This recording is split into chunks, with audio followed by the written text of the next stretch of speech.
جناب الطاف قادری صاحب کراچی، السلام علیکم۔ ہم آپ کے ممنون ہیں کہ آپ نے ہماری ویب سائٹ اہلسنت.net پر یاد فرمایا۔ آپ نے پوچھا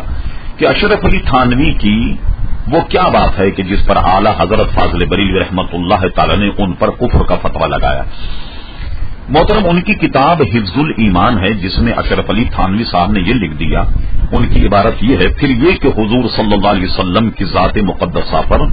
غیب کا حکم کیا جانا بقول زید صحیح ہو تو دریا قلب امر یہ، اس علم غیب سے مراد کل علم غیب ہے یا بعض؟ اگر بعض علوم غیبیہ مراد ہیں تو اس میں حضور علیہ السلام کی کیا تخصیص ہے؟ ایسا علم غیب تو ہر جانور، ہر پاگل، بلکہ جملہ بھائن کو بھی حاصل ہے، چاہیے کہ سب کو عالم الغیب کہا جائے۔ اعلی حضرت امام اہل سنت کی گرفت یہ تھی کہ اس کتاب میں اشرف علی تھانوی صاحب نے نبی کریم علیہ الصلوۃ والسلام کے علم کو جانوروں کے علم سے تشبیہ دی ہے، اور اس پر اعلی حضرت نے کئی خطوط بھی لکھے،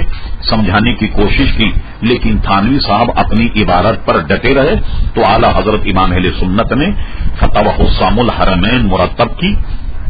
اور علماء عرب پر اس کو پیش کیا۔ محض صرف اعلی حضرت نہیں بلکہ لگ بھگ 32 اس زمانے کے سنی صحیح العقیدہ عرب کے علماء نے ان کے کفر پر دستخط کیے۔ دوسری بات آپ نے یہ پوچھی کہ افغانستان میں بتوں کا گرانا درست ہے یا نہیں؟ اگر ہاں تو کیا ہم تمام غیر مسلم عبادت گاہوں کو تباہ کر سکتے ہیں؟ محترم جناب الطاف صاحب، سب سے پہلے تو آپ کے ذہن میں یہ رہے کہ یہ بت جو ہیں یہ ایک زمانے قدیم سے بنے ہوئے تھے،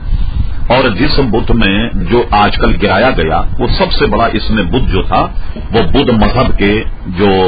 گویا سربراہ کہلا جاتے ہیں بدھا کا مجسمہ تھا۔ اس کو افغانستان کے مسلمانوں نے گرا دیا، لیکن اس کے بت کے گرانے یا بتوں کے توڑنے کا مطلب ہرگز یہ نہیں کہ جب غیر مسلموں پر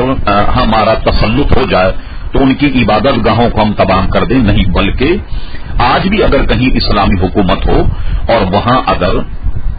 مندر ہیں یا دیگر عبادت گاہیں دوسرے لوگوں کی ہیں، وہ اپنی عبادت گاہوں میں اپنے مذہب کے مطابق جو ہیں وہ اپنی عبادت گاہوں کے اندر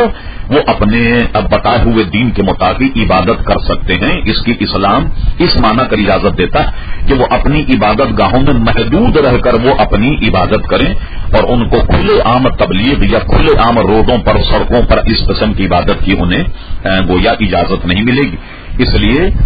ایسا ہرگز نہیں کہ غیر مسلم کے تمام عبادت گاہوں کو تباہ کر دیا جائے، نہیں، بلکہ وہ اپنے دائرے میں رہ کر اپنے دین پر عمل کر سکتے ہیں۔ یہ تو ان کی حکومت میں یہ بڑے بڑے بت تھے، اس لیے انہوں نے ان کو